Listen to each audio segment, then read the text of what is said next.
Nós faremos a leitura hoje até o versículo 6. Nós vamos dividir este salmo em duas partes. Semana que vem nós continuamos a partir do 7.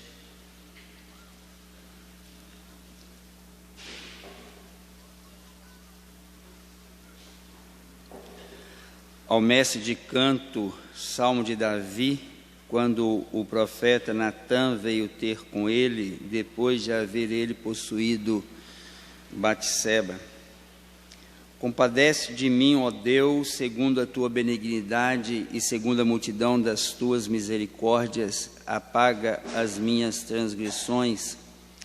Lava-me completamente da minha iniquidade e purifica-me do meu pecado. Pois eu conheço as minhas transgressões e o meu pecado está sempre diante de mim. Pequei contra ti somente, e fiz o que é mal perante os teus olhos, de maneira que serás tido por justo no teu falar e puro no teu julgar. Eu nasci na iniquidade e em pecado me concebeu minha mãe.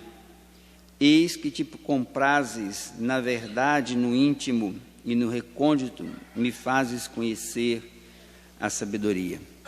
Pai amado, nós queremos pedir ao Senhor que aplique a Tua palavra ao nosso coração, que o poder do Teu Espírito abra realmente o nosso entendimento, o nosso coração, e aplique essa palavra de tal forma na nossa vida que nós venhamos a vivê-la para a glória do Teu nome. E assim, ó Pai, abandonando os nossos pecados para cada vez mais estarmos santos, aguardando a Tua presença. Nós Te louvamos, ó Deus, e agradecemos por tudo, no nome santo do Senhor Jesus. Amém. Meus irmãos, semana passada nós falamos no Salmo 50, e o Salmo 50, nós vimos que o Senhor, Ele levanta um testemunho contra o seu povo, o povo da aliança, por causa do ajuntamento solene com o pecado, por causa do culto sem vida. Nós falamos isso semana passada. E uma das coisas que nós vimos semana passada é que Deus muitas vezes se cala. Nós vimos isso no versículo 21 do Salmo 50, quando ele diz: tem feito essas coisas e eu me calei, pensavas que eu era teu igual, mas eu te arguirei, porei tudo à tua vista. Deus dizendo que o povo dele, ele se cala às vezes com as atitudes nossas, e no devido tempo ele chama para o questionamento, para o testemunho, e passa à nossa frente tudo aquilo que nós fazemos. O Salmo 51, ele é um salmo composto por Davi, e ele já vem numa sequência que, já sob orientação mesmo de Deus, ele já vem numa sequência onde Davi vai compor esse salmo após a conversa dele com Natã. Nós vimos lá em 2 Samuel, capítulo 12, que Natã foi ter com Davi, porque Davi havia cometido um pecado contra Batseba, contra Urias, e ele mandou matar Urias, vamos dizer assim, porque na verdade ele não mandou matar, ele arrumou uma estratégia e Urias morre. Mas tudo começa com Davi no seu palácio, olhando para longe, viu Batseba na sua casa tomando banho, e aí ele começa um processo de desejo contra ela, e ele chama ela no palácio, ele comete o adultério com aquela mulher, e a mulher se engravida. Ele manda um recado para o seu general, e eles fazem um ataque suicida, que é um ataque suicida porque eles mandam os seus guerreiros entrarem numa frente que não tinha como sair. E Urias, que antes já tinha vindo, ele manda chamar Urias para vir na sua casa, para Urias ter um relacionamento sexual com a mulher, mas Urias foi fiel ao exército, ficou na porta da cidade, não entrou em casa. Ele queria que o filho de Batseba fosse se tornar filho de Urias, e ele, nesse projeto todo de Davi, acaba Urias morrendo. Davi pega Batseba para sua mulher, e todo esse tempo vai passando, Deus calado, cumprindo-se o que está no versículo 22, 21 do Salmo 50. Você faz essas coisas e eu estou calado, mas eu vou trazer isso porei tudo isso à tua vista. O Salmo 51, ele é um cumprimento daquilo que está escrito no 50, versículo 21. Tu tens feito essas coisas e eu me calei. Pensavas que eu era um teu igual. Ou seja, Davi, ele arrumou toda essa estratégia para, no oculto, porque nós vimos lá quando Natan fala com ele, você fez isso em oculto. Mas agora vai acontecer assim, assim, assim com a sua família, e vai ser à vista de todo mundo. Você fez em oculto. Então, diante dessa circunstância, Natan vai, movido por Deus, ele vai falar a Davi, ele vai falar ao homem segundo o coração de Deus que cometeu um erro, comete um pecado. Nós não estamos tratando aqui de um homem comum, um homem qualquer. Nós estamos tratando de Davi, o rei que Deus havia feito aliança com ele, que da casa dele nasceria o Messias, que o reino seria eterno a partir de um herdeiro, vamos dizer assim, da sua família, hereditário dele. Então nós vamos entender que Natan foi chamado a estar com Davi para confrontar Davi com o seu pecado. E Natan faz toda aquela história de uma ovelhinha. Davi se revolta com aquilo e chega a dizer: esse homem merece morrer, o homem que fez isso merece morrer. E aí Natan diz para ele: olha, foi você. Ou seja, a sua ira que se levantou contra aquela história de Natan, ele deveria ter morrido, né? Mas aí Natan mesmo diz: olha, Deus também perdoa o seu pecado, você não vai morrer. Então, quando ele passa por essa situação terrível, ele compõe o Salmo. Ele compõe o Salmo 51. Interessante que todo Salmo aí na sua Bíblia, você vai ver que ao mestre de canto, o Salmo de Davi, quando o profeta Natan veio ter com ele, depois de haver ele possuído Batseba, está escrito aí no título. Esse título, ele está nos originais. Então nós consideramos isso também inspirado. O título do Salmo também é. E o interessante que eu quero começar abordando aqui, exatamente sobre o título. É um título que ele nos traz algum ensinamento que eu gostaria de começar por ele. Primeira coisa que nós precisamos de entender aqui com esse salmo e com esse título é que qualquer crente pode cair. Qualquer crente. O título é claro: o Salmo de Davi, que cometeu um ato de adultério com uma mulher casada. Então esse título, a primeira coisa que nós precisamos de colocar, e aí dar sequência ao Salmo 50, é que qualquer homem ou mulher, qualquer servo de Deus pode cair. Nós temos uma tendência muito grande de ficarmos assim meio estupefatos, meio escandalizados, vamos dizer assim, no sentido de escândalo, ficarmos boca aberta, com a queda de determinadas pessoas que nós não esperamos. E muitas das vezes, quedas de líderes.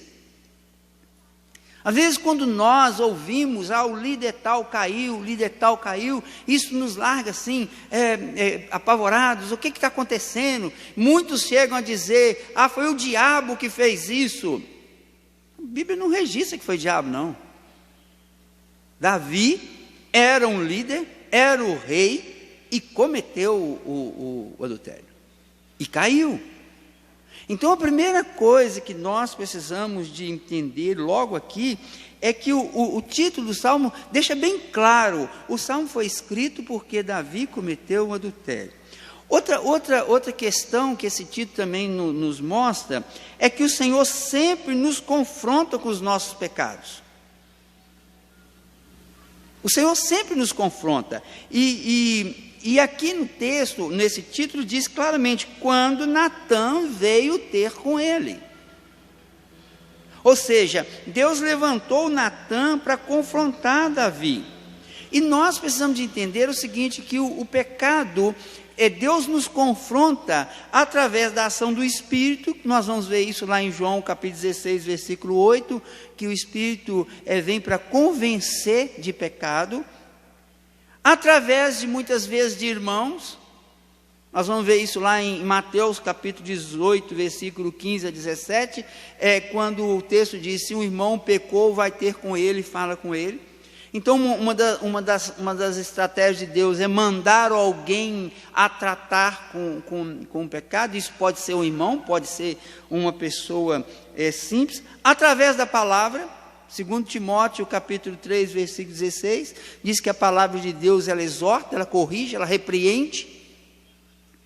Um cristão pode cometer um pecado, ler um texto bíblico, e esse texto bíblico fala ao coração dele através do Espírito, e ele se convence do seu pecado. Então, o uso da palavra de Deus para o nosso confronto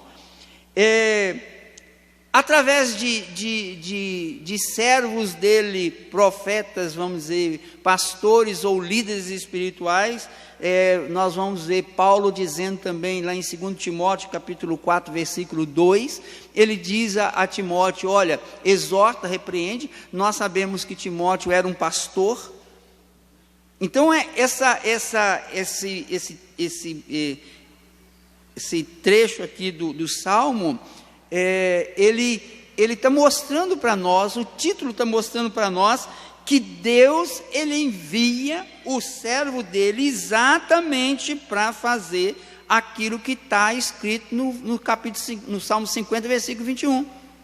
Quando ele diz, eu não sou teu igual, e eu te arguirei. Eu vou te arguir. E Natã foi lá exatamente para arguir. Então, nós precisamos de entender isso. Qualquer um de nós pode cair. Uma vez que cometemos pecado, nós somos confrontados com o nosso pecado. Deus não vai deixar de nos confrontar. Aqui tem o grande problema, que Natã, Davi começou aquele processo, chegou ao ponto de levar a mulher para morar com ele. E Deus estava calado, até que Natã vai lá. Natã não foi lá no primeiro momento. Não foi no primeiro momento que Deus confrontou Davi. Foi depois de um determinado tempo. Uma outra coisa que esse título serve para nos orientar, é que o Senhor não tem problemas com revelar os pecados dos seus servos. Nós temos uma tendência muito grande de achar, quando o pecado de um cristão é trago à luz, para que todo mundo veja. Eu vejo pessoas dizendo, o diabo está destruindo a igreja. O que está acontecendo? Descobriu lá na igreja que tem um pecado assim, assim, assim. Fulano, o pastor estava roubando, ou estava acontecendo isso, acontecendo aquilo. O diabo está destruindo a igreja. Meus irmãos, o diabo não quer mostrar pecado de ninguém.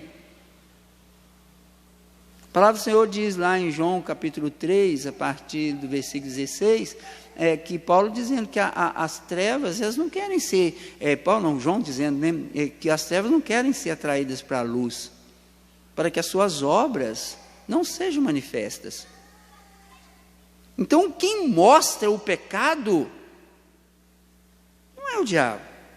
O diabo pode até mostrar o pecado de alguém para criar algum problema, mas quem levanta, que mostra pecado é Deus. Deus é quem revela pecado. Então é claro no texto que Davi estava fazendo esse trem às ocultas. Davi fez tudo isso às ocultas. É claro que algumas pessoas com certeza sabiam, mas ninguém com certeza não falava nada porque era o rei que estava fazendo. Mas o Senhor não tem problema em revelar o pecado dos seus servos. Está registrado na Bíblia o que Davi fez. E assim nós vamos encontrar muitos erros do povo de Deus registrado na Bíblia. Deus nunca teve problema em revelar o pecado do seu povo. Nunca teve. Nós temos uma tendência de achar, porque eu cometi tal pecado, Deus não vai mostrar, está em oculto. Mas, irmãos, não tem verdade que fica encoberta. Deus revela. Deus revela. Então nós precisamos tomar cuidado. Uma outra questão que nós precisamos entender aqui é que o servo arrependido, ele demonstra o seu arrependimento. Olha que coisa interessante. Natã vai ter com Davi, fala com Davi, e Davi faz o quê? Compõe um salmo daquilo que se passou com ele.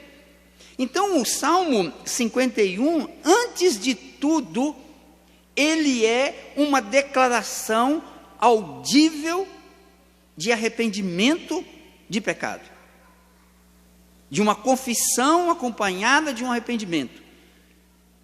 Por que isso é importante? Isso é importante porque às vezes nós queremos manter o pecado em oculto, e para manter o pecado em oculto, nós temos que manter também a nossa confissão e o nosso arrependimento em oculto. Porque se eu mostrar a minha confissão, eu vou mostrar que eu errei. E às vezes nós ficamos assim, as pessoas cometem determinados pecados, ou nós cometemos determinados pecados, e não demonstramos arrependimento, e não falamos da nossa confissão. Isso é um problema sério. Por quê? Porque na verdade isso é uma soberba nossa. Eu não vou, eu cometi esse erro, não vou demonstrar arrependimento, não vou falar da minha confissão. Então, o título do Salmo, ele traz embutido nele todas essas coisas. Ele traz nele que o crente pode cair, porque é claro que é o Salmo de Davi, depois, quando o profeta foi ter com ele, depois que ele cometeu o pecado. O título traz que o Senhor confronta os pecados, foi Deus que mandou Natã lá conversar com ele. Deus confronta através do Espírito, através de outros irmãos, através da palavra, através de cristãos, que o Senhor não tem problema em revelar pecado de ninguém. Então, às vezes, a pessoa acha que está com o seu pecado escondido. Deus vai mostrar. Deus vai mostrar. E o servo arrependido tem que mostrar sua confissão e seu arrependimento. Em segundo lugar, nós vamos começar a partir do versículo 1 e 2, quando ele diz: compadece de mim, ó Deus, segundo a tua benignidade, e segundo a multidão das tuas misericórdias, apaga as minhas transgressões. Lava-me completamente da minha iniquidade e purifica-me do meu pecado. O primeiro passo é que o cristão que comete pecado faz é clamar por misericórdia do Senhor. Tem muita gente que tenta, peca. Davi poderia dizer assim: pequei, Deus já mostrou, Senhor me perdoa, e eu não vou fazer mais. Mas não, na confissão de Davi, ela começa com exatamente um clamor por misericórdia.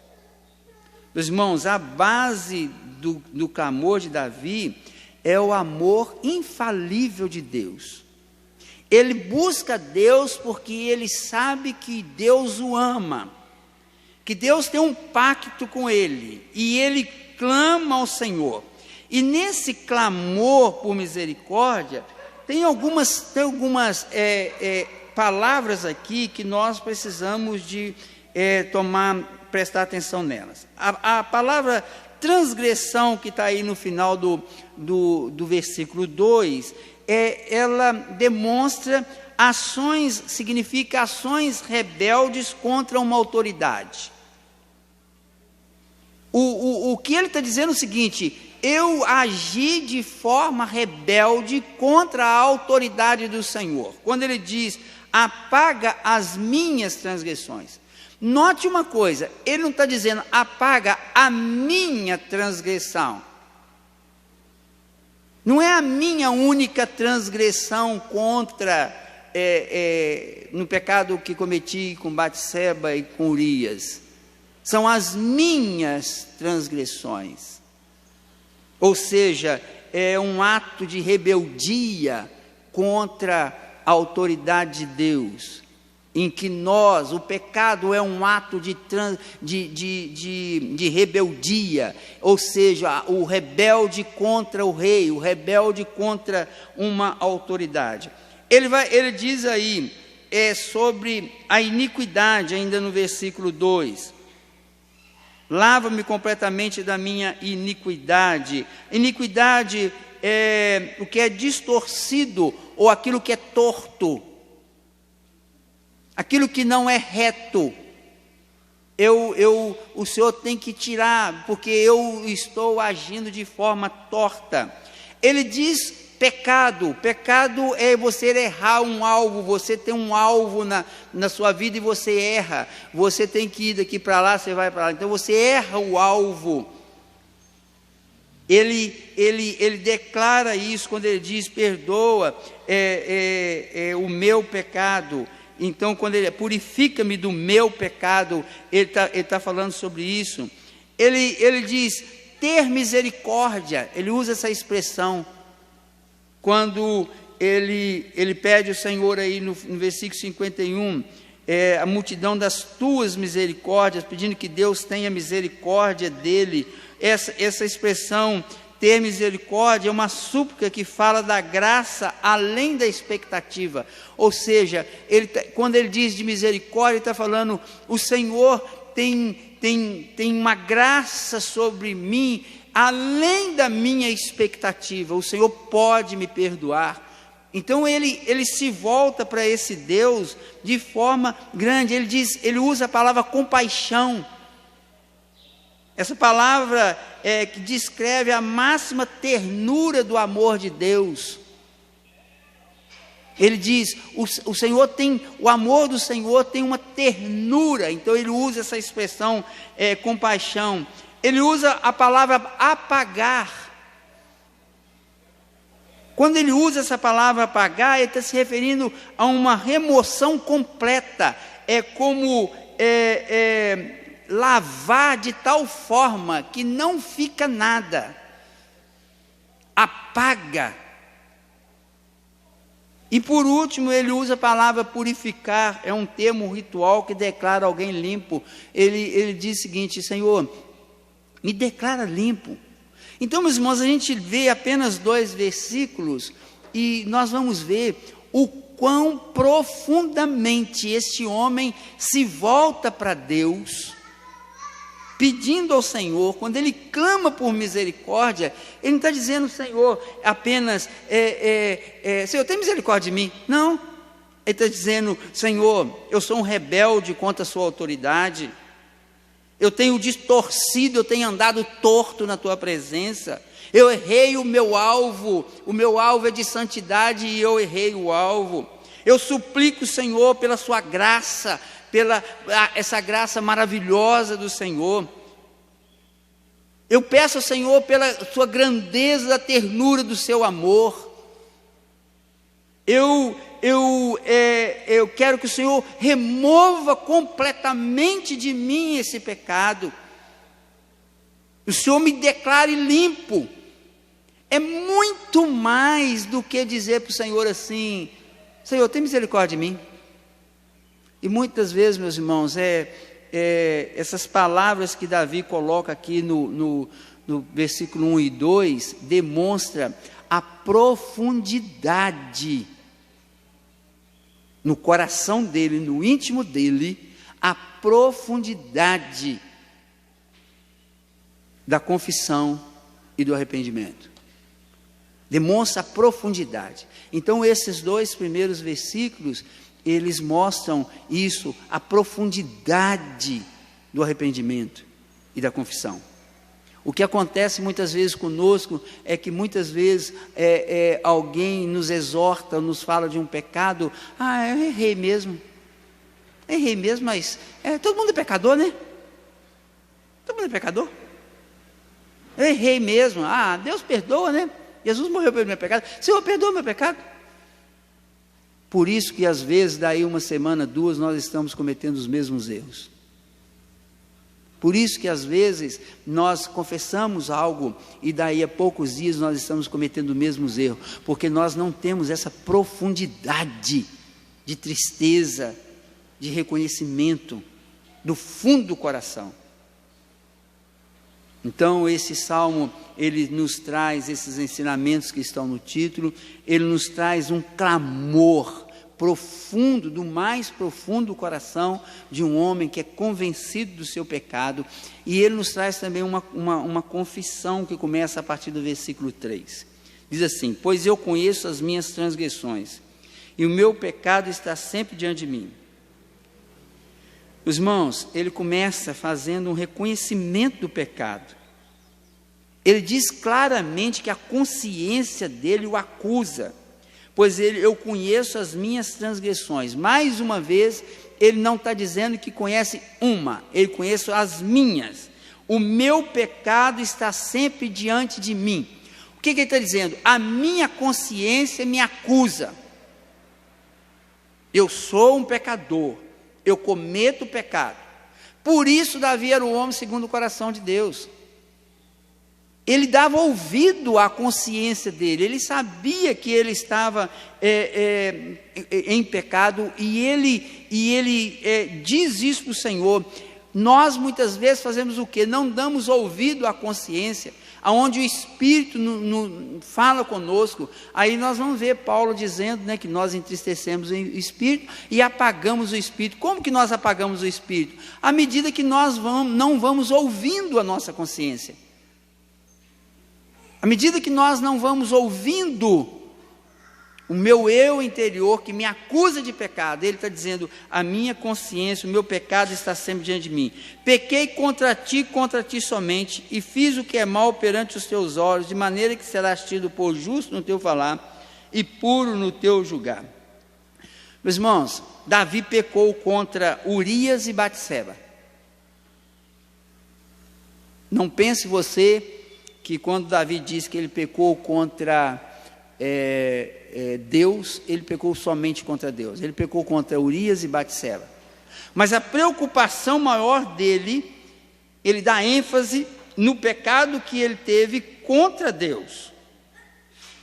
Ele pecou contra Deus. Todo pecado nosso, ele pode ser contra o nosso próximo, contra você mesmo e contra Deus. Todo pecado é contra Deus, mas pode não ser um pecado contra o meu irmão. Eu posso cometer um ato que é simplesmente meu, é contra mim, mas pode ser contra o irmão, mas todo pecado é contra Deus. Não importa, algumas pessoas, não, eu estou fazendo isso, mas é eu que estou tomando prejuízo, e prejuízo é meu. Não, tudo aquilo que você faz, até mesmo contra você, você também está pecando contra Deus, porque todo pecado, a princípio, ele é contra Deus. E Davi diz isso, e aí ele vai fazer uma declaração: eu pequei contra ti somente, fiz o que é mal perante os teus olhos. Ou seja, o Senhor está vendo, ele está confirmando que está aí no no Salmo 50. O Senhor está vendo o que está acontecendo, o Senhor sabe do que está acontecendo. E ele diz: de maneira que serás tido por justo no teu falar, ou seja, aquilo que o Senhor fala é justo, o Senhor é justo.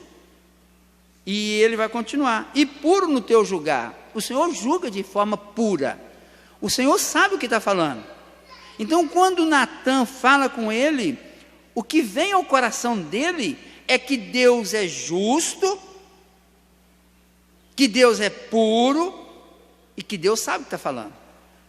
Infelizmente, nas nossas vidas, o que acontece muitas vezes é que nós somos confrontados com os nossos pecados e achamos que aquilo não é justo. Nós somos confrontados com os nossos pecados e achamos que a pessoa que está falando, ela está sendo injusta conosco, ela não está sendo pura. E Davi fala claramente: justo diante, o Senhor é justo no teu falar, o Senhor é justo. E aí ele vai continuar: eu nasci na iniquidade e em pecado me concebeu minha mãe. Meus irmãos, na confissão dele, além dele dizer que Deus era justo, que Deus era puro naquilo que ele julgava, ele reconhece a sua questão do pecado original nele, ou seja, que ele nasceu em pecado. Ele, quando nasceu, ele já era um pecador. Aqui nós temos um ensinamento tremendo, porque esse texto nos mostra que desde a concepção nós somos pecadores. Existe uma ideia de que a criança ela não é pecadora, a criança pode não ter cometido um pecado ainda, mas ela é pecadora. A Esté está aí, ó, novinha,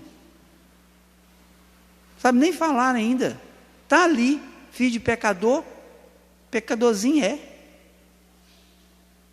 A gente fala, né, que filho de peixe, peixinho é, filho de pecador, pecadorzinho é pecador. Quer ver uma prova que é pecador? Quem é que vai ensinar? Vai ensinar ainda, tá? Quem é que vai ensinar a Esther a mentir? O Diego, a Índia, os meninos? Mesmo que ela fosse filha única e não tivesse contato com mais ninguém, em determinado momento da vida dela, ela ia começar a pregar mentira.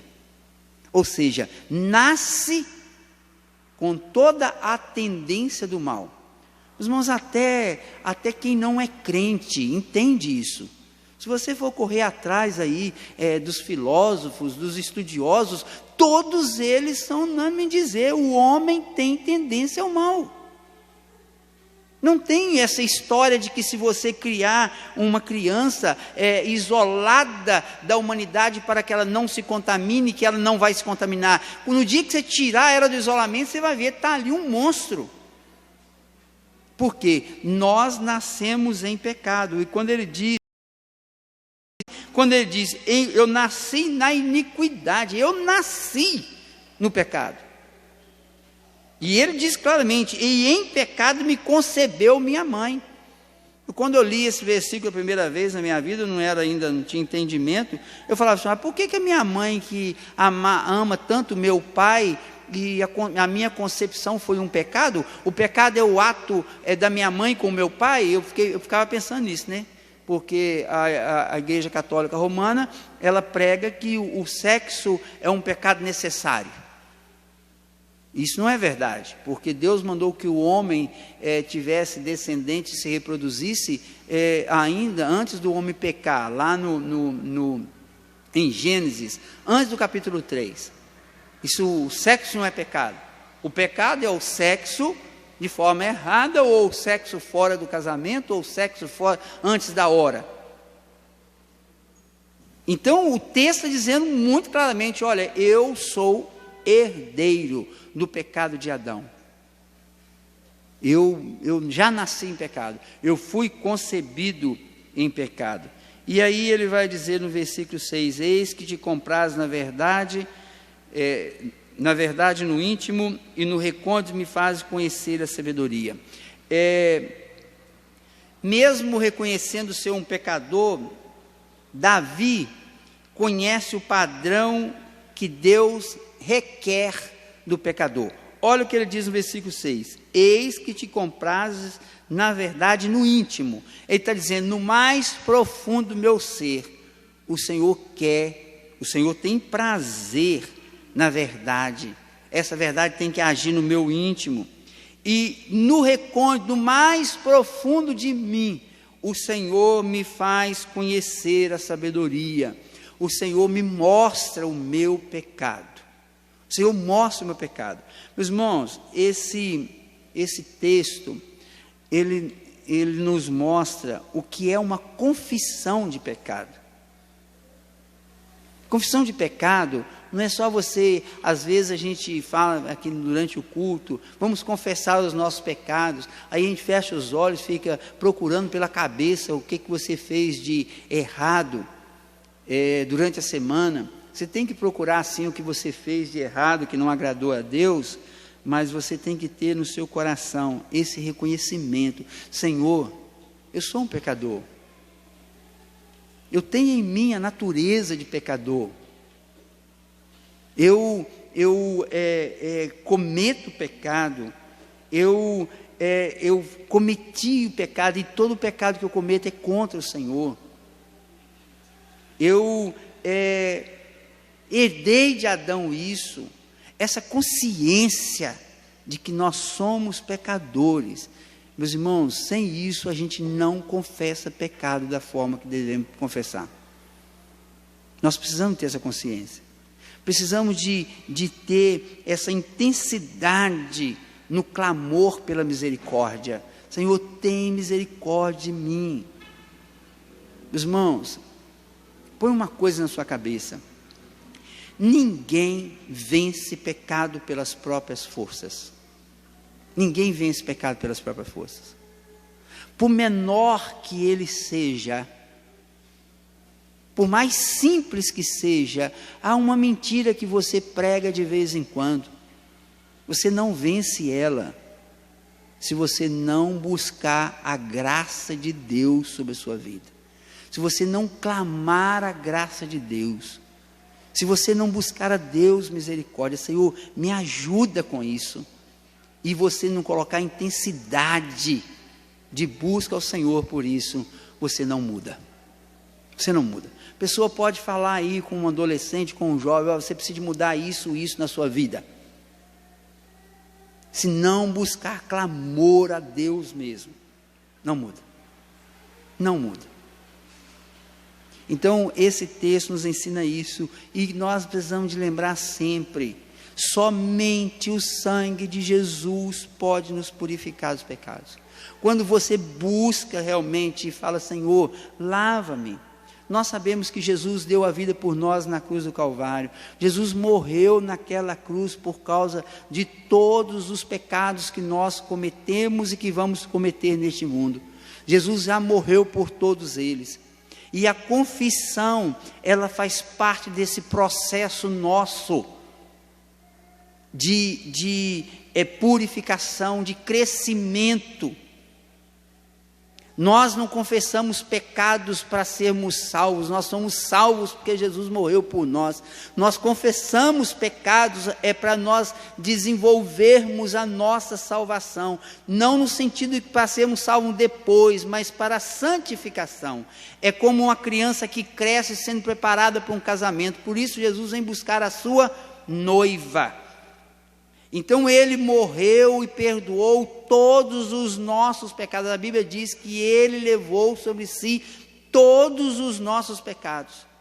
Então para que eu tenho que confessar? Você tem que confessar porque você tem que abandonar, você tem que se purificar, você tem cada vez mais se tornar parecido com ele, santo, mudar a sua vida. Então nós precisamos de ter essa confissão intensa, clamar a Deus por misericórdia, clamar a Deus que nos purifique, que realmente trabalhe na nossa vida e que nos dê força.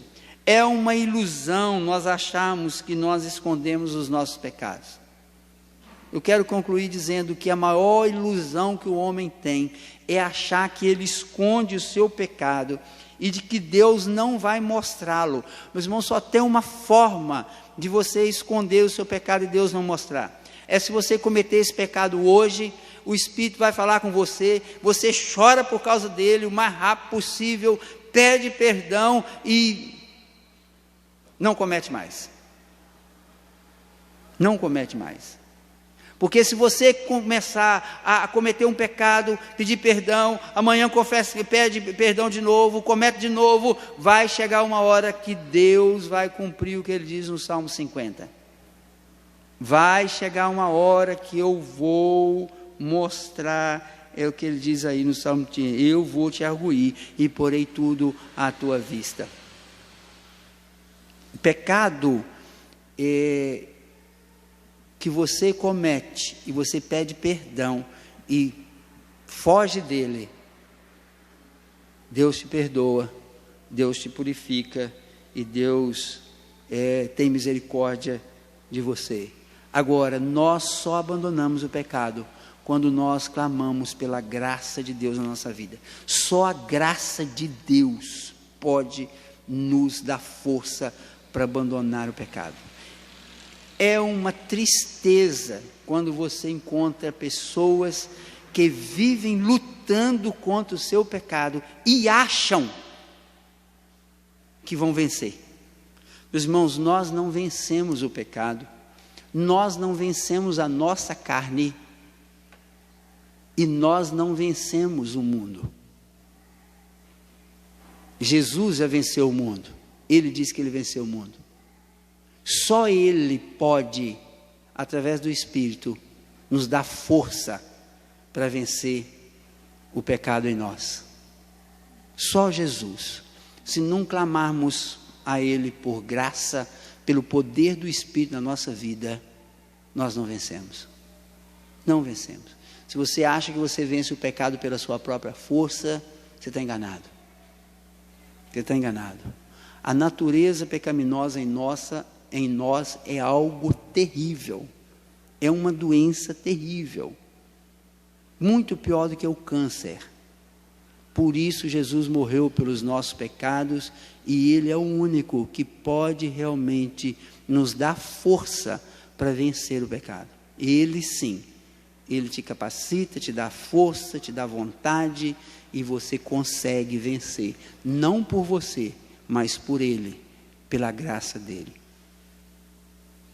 Se você tem cometido, e tem cometido, não é se tem cometido, aprenda a realmente se entristecer com o seu pecado e pedir perdão ao Senhor e confessá-lo diante do Senhor. Semana que vem nós continuamos com a última parte do Salmo. Vamos colocar em pé e vamos orar ao Senhor.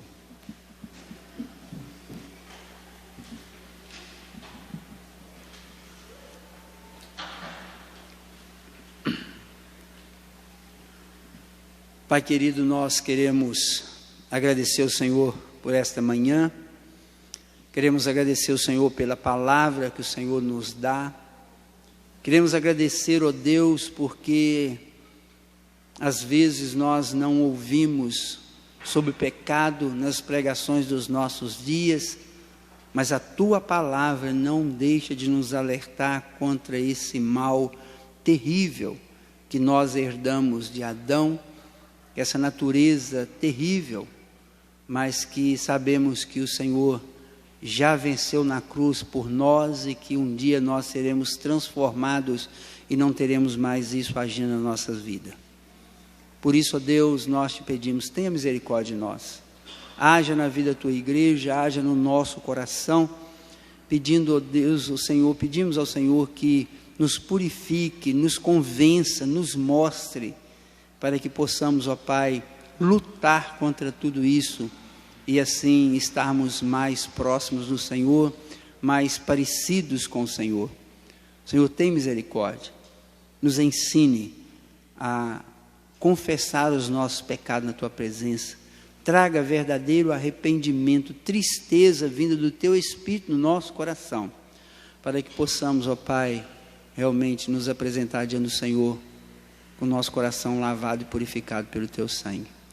Tenha misericórdia de nós. Leva para os nossos lares com a tua bênção. Que a graça do nosso Senhor e Salvador Jesus, que morreu na cruz do Calvário por nós, o amor do nosso Deus e Pai, que nos escolheu antes da fundação do mundo, a direção e unção do Espírito esteja sobre cada um de vós e sobre todo o povo de Deus espalhado sobre a terra, hoje e para todo sempre.